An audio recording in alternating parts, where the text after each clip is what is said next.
You may have heard the story of Moses on Mount Sinai receiving the Torah, and God says to him, Lo tivashel gedi b'chalev imo. Don't boil a kid in its mother's milk, God tells Moses. Moses says, oh, I understand now.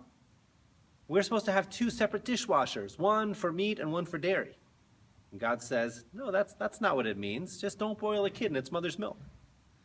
And Moses says, oh, I understand. We shouldn't have cheeseburgers, meat and milk together. And God says, no, just don't boil a kid in its mother's milk.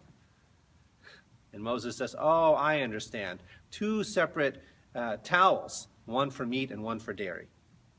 And God says, okay, Moses, whatever you think is best is fine with me.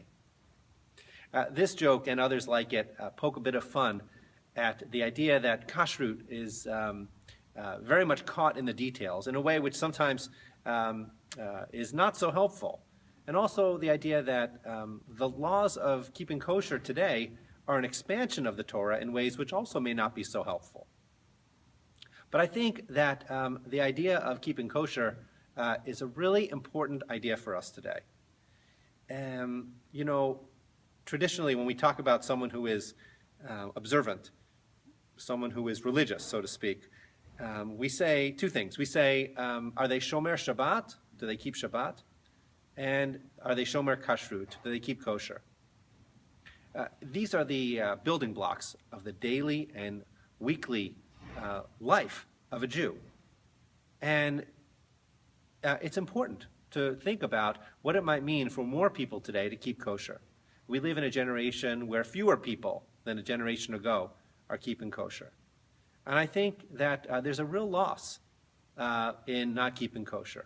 For me, personally, I know that keeping kosher is one way that I feel tied to Jewish tradition, to God, and to the mitzvot. It's a one among many, but an important one because eating is a natural part of our life. Several times a day, we need to make choices. And, you know, I think that, unfortunately, sometimes we make too great a distinction between the ethical mitzvot and the ritual mitzvot.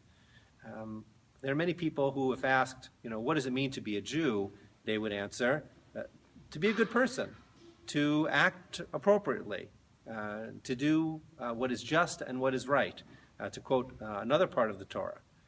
And who would argue that you could be a good person or a religious Jew without doing what is just and what is right, without being ethical and striving to make good decisions?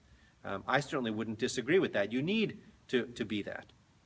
But I also believe that Jewish tradition tells us that in addition to living an ethical life, we have all of these mitzvot, which are bein adam lamakom, between us and God. These are the ritual mitzvot. And these are part of the texture of Jewish life as well. And they link us as well to the ethical mitzvot. But we're supposed to keep them just as much as the ethical mitzvot. And to the extent that we fail to do that, we are missing some of the richness of Jewish tradition.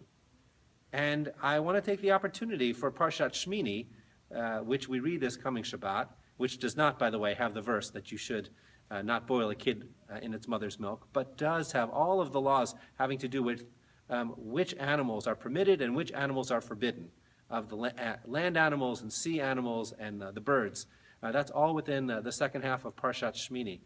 So I encourage you to read the Parsha. And more than that, I encourage you to think a little bit about what it might mean to start making kosher choices for those who are not yet doing that.